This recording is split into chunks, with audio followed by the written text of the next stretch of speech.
Hey, sister girls, and welcome back to another episode of Mother Daughter Trauma Recovery TV.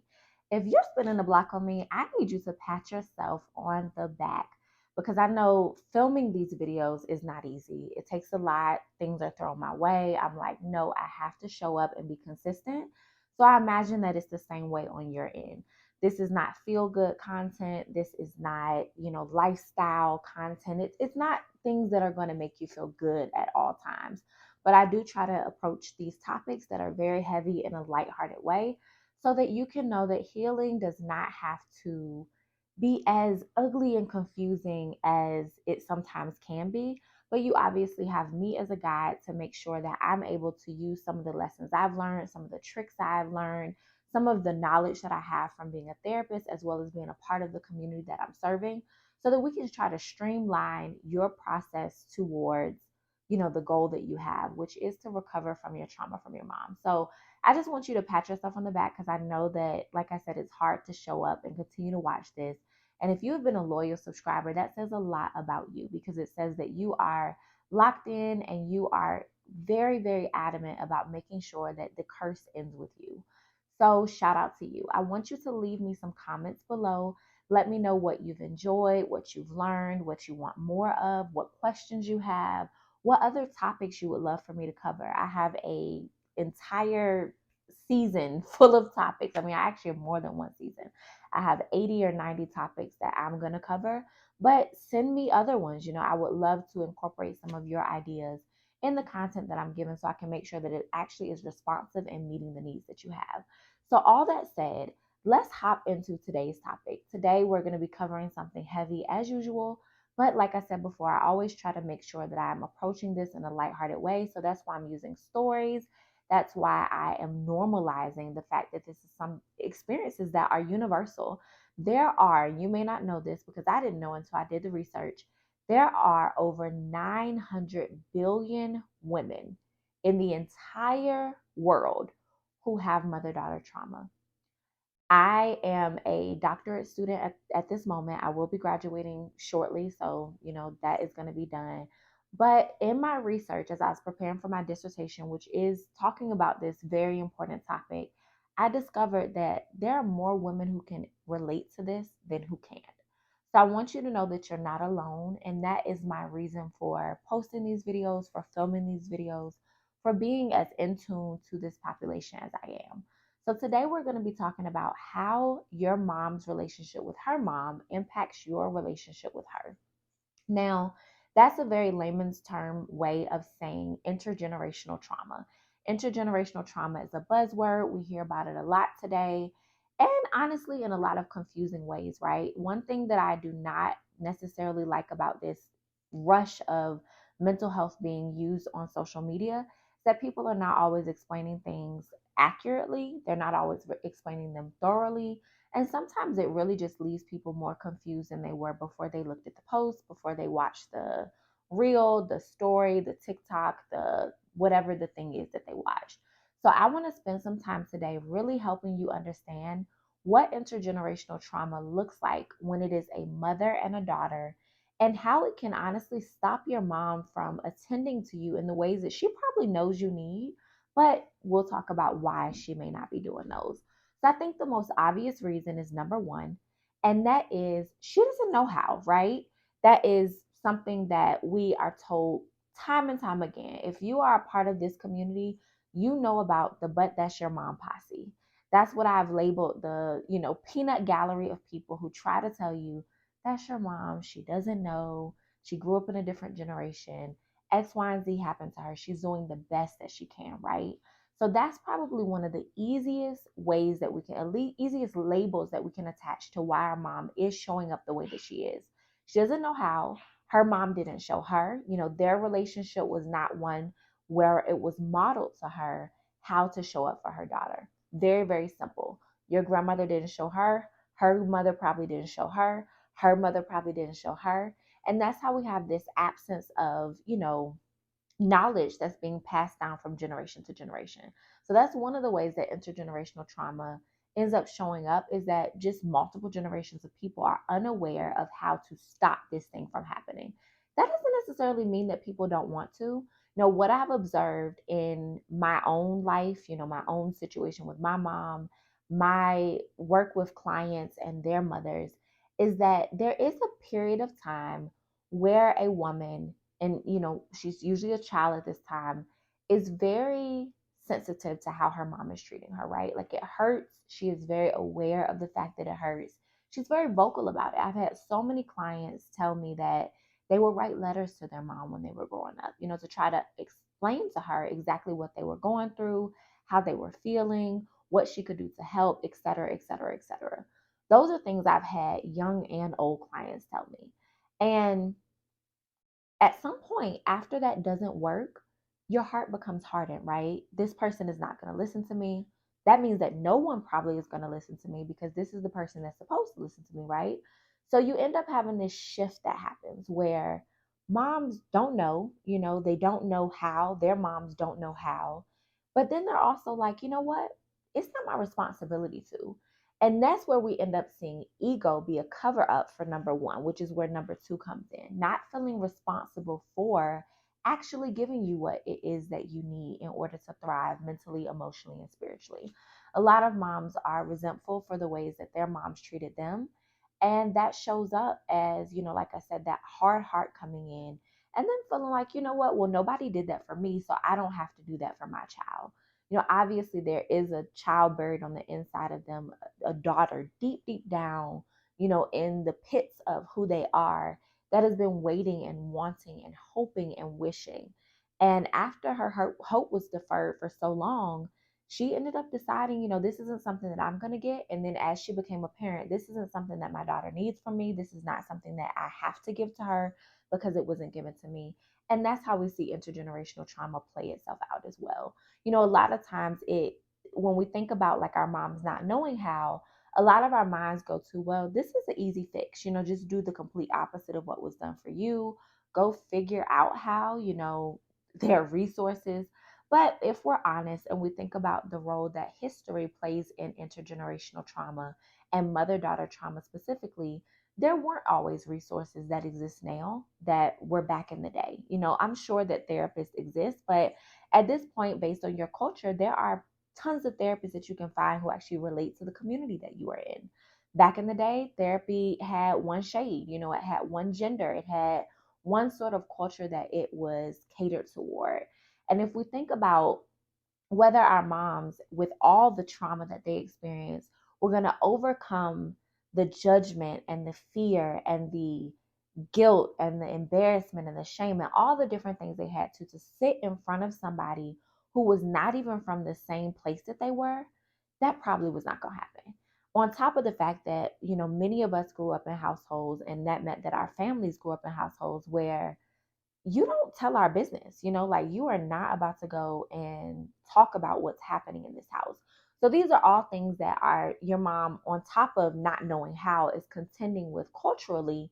If I even move forward to trying to figure out how, what are the repercussions of that? What is that going to mean for me? And I always say that breaking generational curses, like you honestly, you got to be like Abraham and Lot.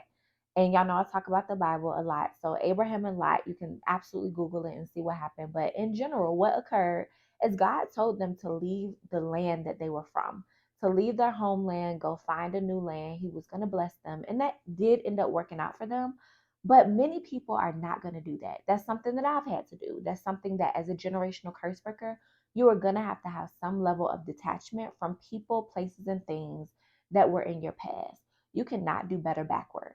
But a lot of our moms were not going to do that. They were not going to muster up the courage, the willingness to be alone. And again, they were already alone. I said that on another one of my videos.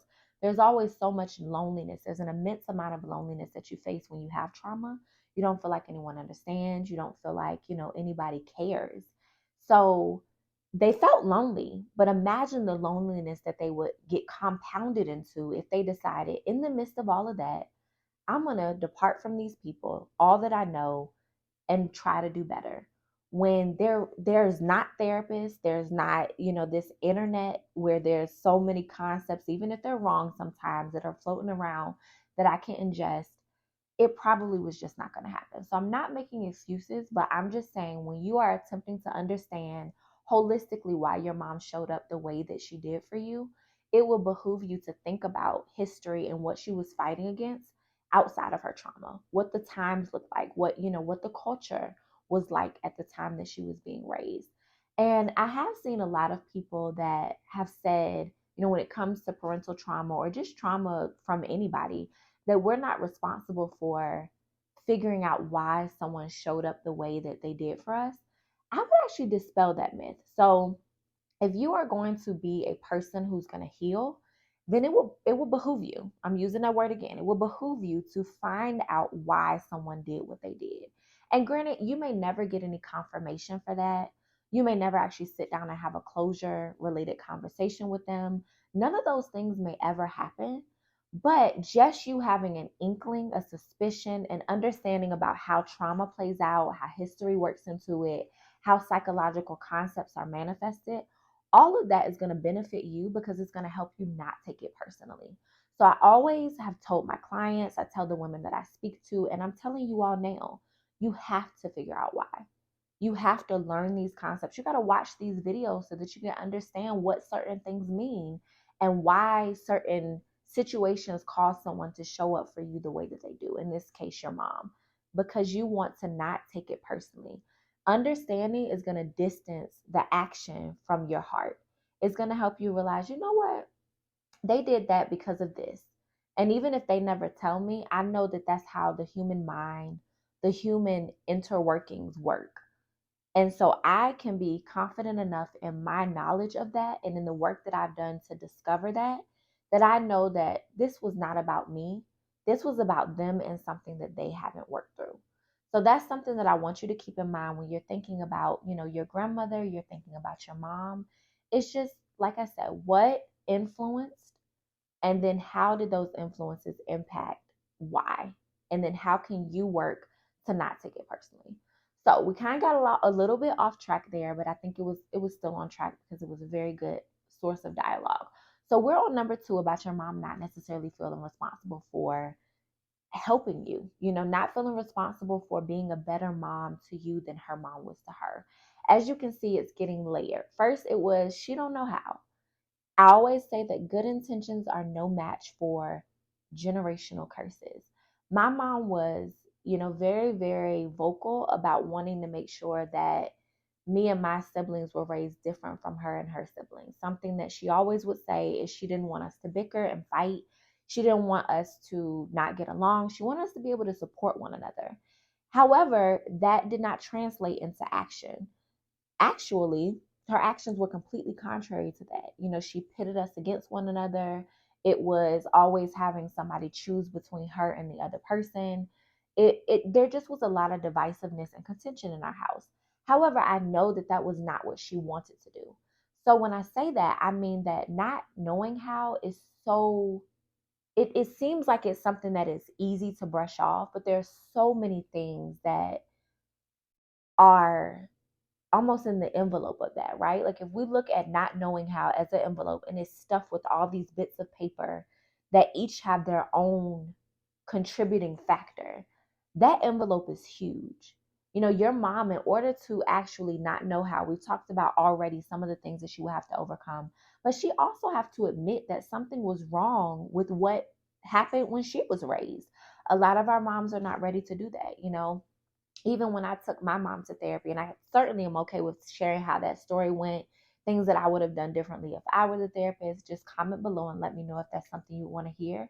But when I took her to therapy and we had our session, I was watching as the therapist brought up her mom. And she was like, do you think that the way that your mom raised you has anything to do with how you show up for your daughter? My mom said, she's dead. She's not here. We don't need to bring her up. She ain't do nothing for this. Like, this is all about me and my daughter, and it's all her fault. Her as in me. She didn't want to bring her mom into it. God rest her soul, her very, very conflicted soul. God rest it.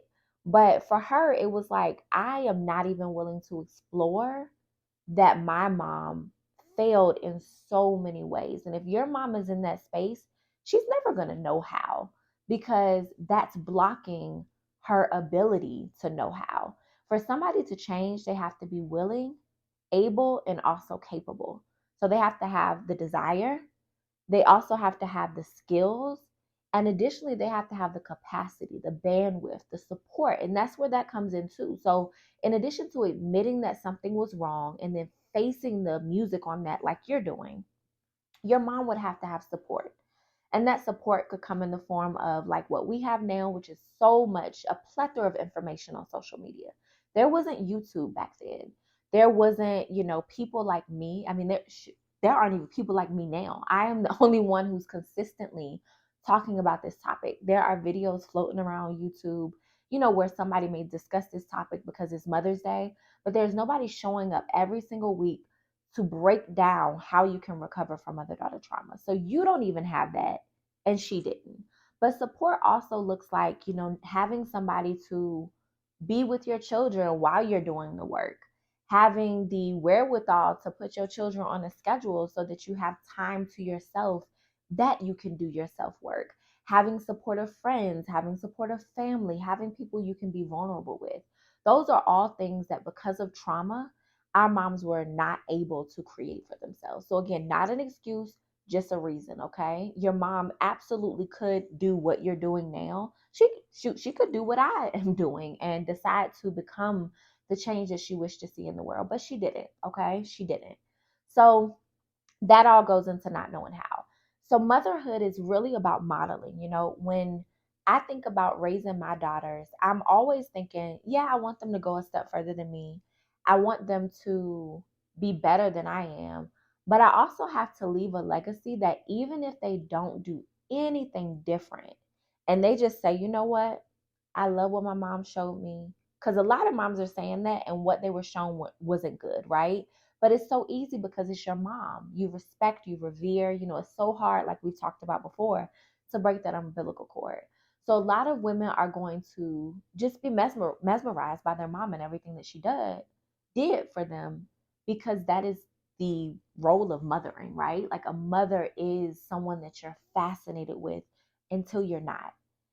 And we as mothers, if you're a mother watching this or want to become one, you have to think about, what am I going to leave behind that I'm absolutely okay with my children just pressing copy and paste on?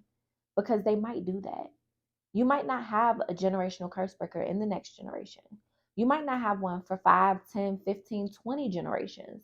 And you have to be comfortable with your legacy being as is, because your children may not be willing to admit the ways that you were wrong. And that's where our moms have fallen into that trap. So let's go back to 2 and let's stay on 2, and then we're going to move to 3. So number 2, like I said, is not feeling responsible for it. So like I said, that is a cover up for number 1. A lot of women are not vulnerable enough to say, I don't know how.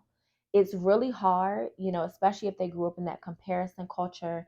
And comparison culture is not attached to a certain generation. We have comparison culture now. Comparison culture is breeded within households. So even now, y'all know that I have identical twin daughters. At this moment, as I'm filming this video, they are just shy of being 18 months old. It would be so easy to compare them, but we don't. We're always very intentional about making sure that we're not allowing one person's identity to only be known through the lens of whether they're better or worse than the other person. So if somebody learns something first, or, if somebody has a good day and another person is not having the best day, we're not using good and bad as ways to label that, or faster or slower, or, she learned quicker or anything like that. We're just treating them as if they're running their own race, because that's exactly what's happening. However, a lot of parents are not as intentional. Parents are more intentional now about things like that, but in the past they weren't. And a lot of times, like I said, how you were raised was just passed down, because I'm not responsible for doing anything that my parents didn't do. So your mom could be there and she could be in a place where, because of how she was raised, she just, is not in a space where she's willing to admit her incapabilities.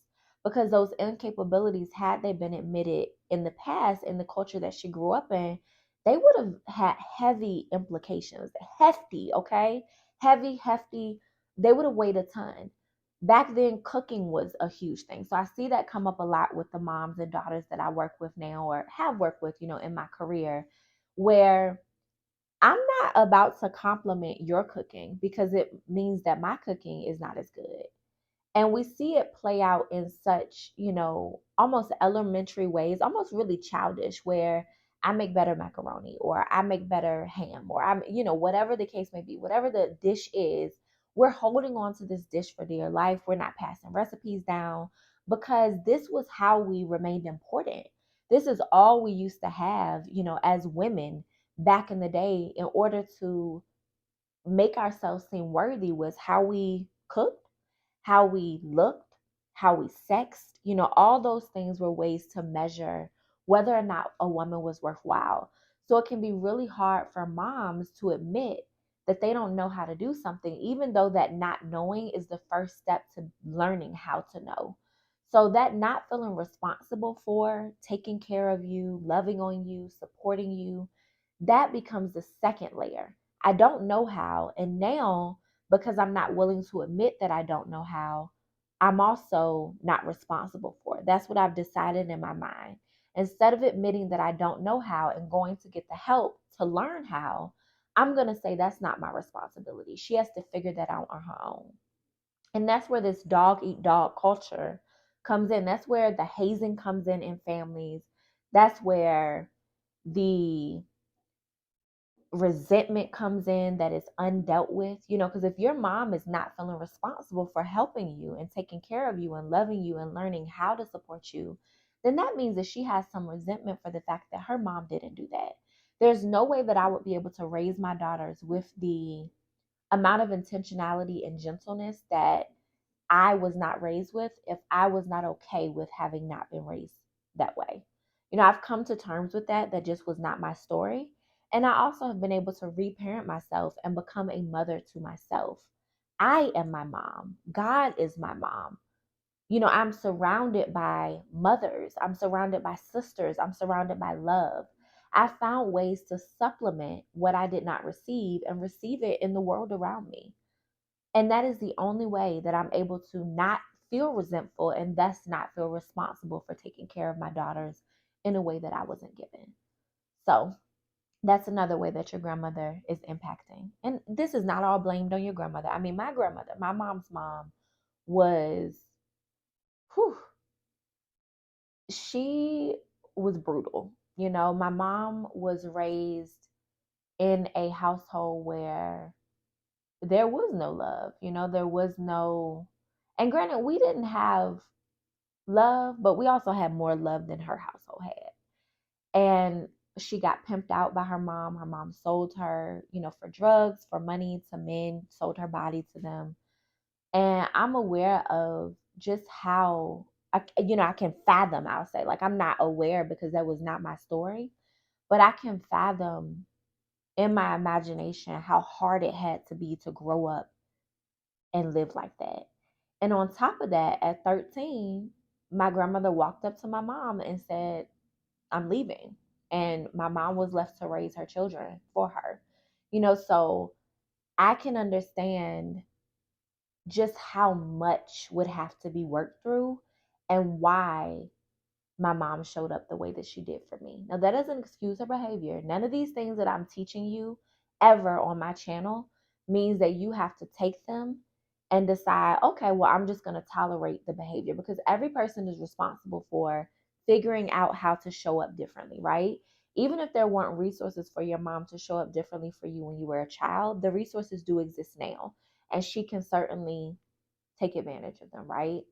So, it like I get that our moms went through the worst, if we are to compare trauma, and that's not something to do because everything impacts each person differently. There are people who grew up in that time. I was watching a video with, it was Super Soul Sunday with Oprah and Viola Davis.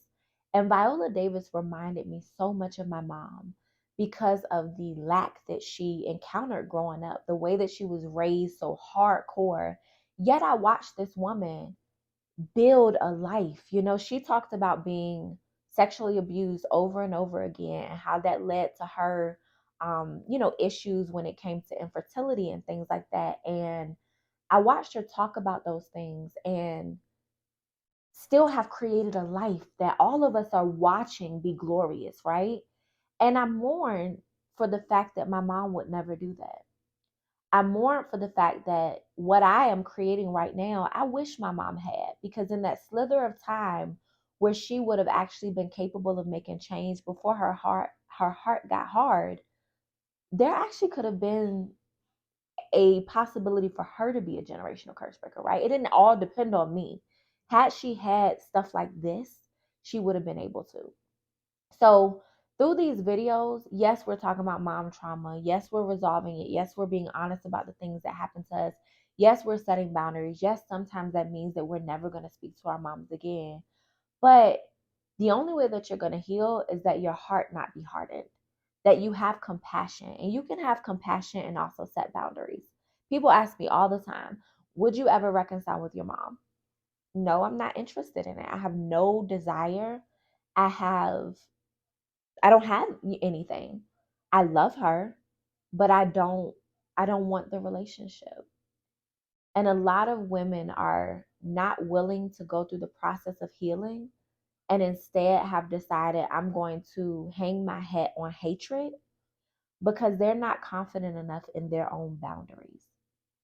I have segued and twisted and turned, but I believe that the Holy Spirit is working through me and allowing me to say what needs to be said in this video. So we are sticking to our script, but we're deviating from it a bit because God has to have his way, right? So our third reason and way that our relationship with our mom is impacted by her relationship with her mom is another layer, right? So all of these are growing on top of each other. First, we had not knowing how, one layer. It's never only that, right? Because if your mom only didn't know how, she would be vulnerable and say, I don't know how, and learn. If you're watching this video, that is not what happened. Not knowing how gave way to not feeling responsible for, gave way to number three, which is not actively wanting to. And that is the hardest one to swallow as a daughter. So when I say not actively wanting to, I emphasize the word actively because, as I said previously, in speech, my mom wanted to, right? Before my grandmother died, and my grandmother passed away when I was in college. So we called her Willie Mae. I actually don't refer to her as my grandma. I just refer to her as Willie Mae. She was never really a grandma. But either way, when she passed away, my mom changed. Like, I remember she got diagnosed with cancer, stomach cancer, and my mom decided that she would, be the child to take care of her. And this is why I always advise women to explore what their motives are and what you're looking for if you are going to take care of a parent, who, or really any loved one, but especially a parent who you have not had a historically good relationship with. You always want to explore what your motives are because you could unintentionally be looking for them to apologize, unintentionally looking for you all to have closure, looking for them to become who you've always wanted them to be. And I know that that's what my mom was doing because when she didn't get that, when she walked into my grandmother's house that day, and I remember it like it was, yesterday, because she called me on the phone screaming and said she's gone. And when she walked into that house, and my grandmother was laid back on her bed because she was basically on the edge of her bed and she fell back. My mom said it was almost as if she just needed to catch her breath. So she sat down and just, died from there.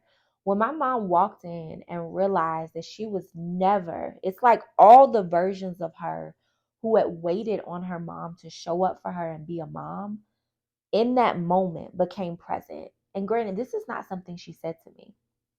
But now that I know all that I do about psychology and how trauma works, I know that every version of her that was traumatized by her mom was standing at attention in that moment and had all realized simultaneously, we are never going to get what we've been waiting for.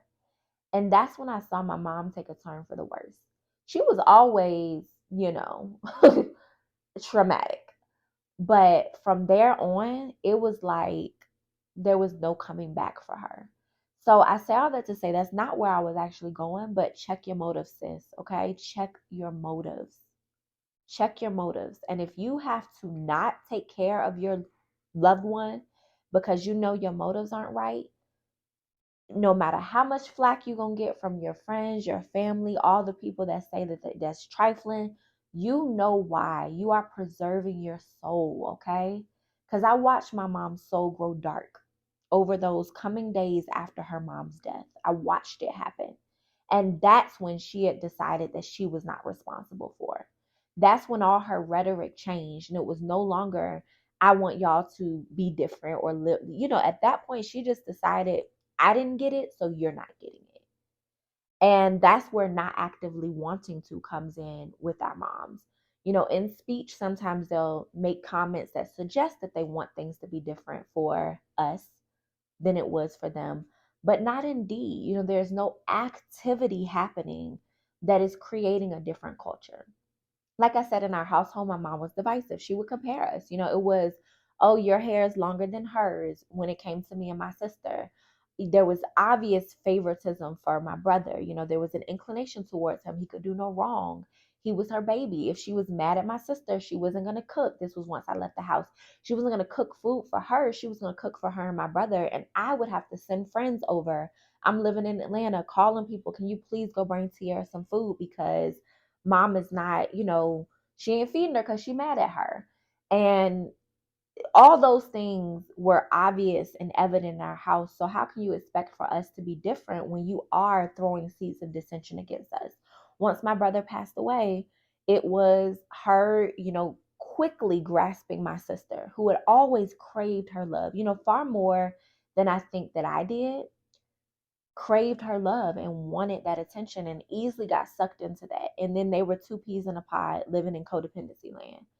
And my sister had to choose between her and me, so there was no more relationship with me. Or when she's mad at my mom, she'll come back to me and then vice versa. So my mom didn't indeed, create an environment where we would actively be different. There was no activity, like I said. So, not actively wanting to. A lot of times our moms don't actively want to because there is a child inside of them that views us as their peer. And for that child, it's like, you better not give her that. If I'm looking at my daughter as if I'm also an 18-month-old, and granted, 18 months is too young, so let's up the age. Let's say I am looking at my daughter from the 7-year-old in me that is not healed, and she's 7. And I'm thinking, well, if I give her love, she's going to become better than me. If I give her affection, attention, support, resources, if I give her everything that I did not receive, chances are she's going to grow up and we're going to have a dynamic where she is far better off than I am. And that 7-year-old inside of me who's still contending with jealousy and still figuring out, what she matters to the world beyond what she can tangibly do for people.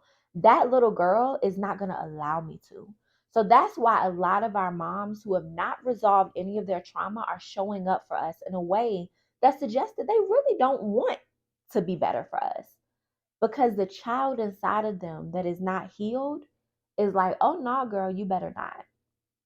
And in that way, we're being viewed as an enemy. We're not being viewed as a daughter. And I had to come to grips to that with that as I worked to heal from my mother-daughter trauma. This is a real conversation we having today, y'all. Like, put me some hand claps in the chat because obviously I always know what I'm going to talk about, and I have like ideas about what the 3, 4, 5 concepts that I'm going to share are, but I never know what the in-between conversations are going to be. I always leave it to God. I always tell my team, like, I have to have a loose outline, a loose idea, but there has to be room for God to come in. And I truly believe that this is one of the heaviest conversations we've had so far, and they've all been heavy because the topic itself is, but I'm just grateful for being able to just feel even more comfortable behind the camera and give y'all even more than I have in my previous video. So if you're rocking with this video, if you are tracking with me, if you're enjoying, just the things that I'm saying, if they're making you feel seen and heard, I need you to give me some hand claps below, sis. Okay. So back to what I was saying, you know, your mom seeing you as her enemy means that she sees you as her peer. That's the only possible option. And that means that that is how your grandmother is impacting. Because whatever your grandmother did to your mom at the developmental age that your mom is stuck at, that's trauma. That's trauma, y'all. It's trauma manifesting. Your mom is fragmented. That's what post traumatic stress disorder does. That's what complex PTSD does. I have complex PTSD. I've been diagnosed with that. And when it's unresolved, left alone, even healed a little bit and ignored for a while, it's going to always come back. You have to stick with it.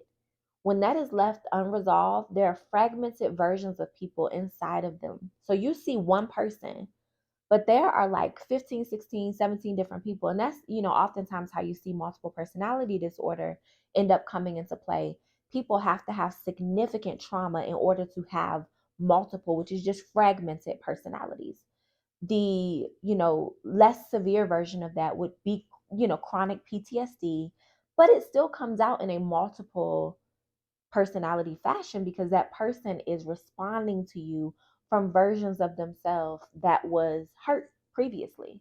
So, you have to think about it when your mom shows up with you and for you the way that she does. That's versions of her that, are younger. She might be 47, or that's really young for a mom if you're like my age, but your mom could be 47, she could be 57, she could be 67, she could be 97. And she could still have versions of her that are 7, 8, 10, 13. I told you my mom's mom left her at the age of 13, walked up to her, had out her mind, and said she leaving to go follow a man. Here are my kids. My mom had to drop out of school. There's a version of her that is still that age. And until that version is met with accountability, so by accountability, I mean acknowledging that hurt, that was wrong, I deserve better. That version is never going to be her actual age and is never going to be able to parent you, mentor you, support you, right? So, y'all, I gotta end this video because I don't want to say it could go on and on and on and on and on and on. Okay, but we do have to have an end, just as we had a start.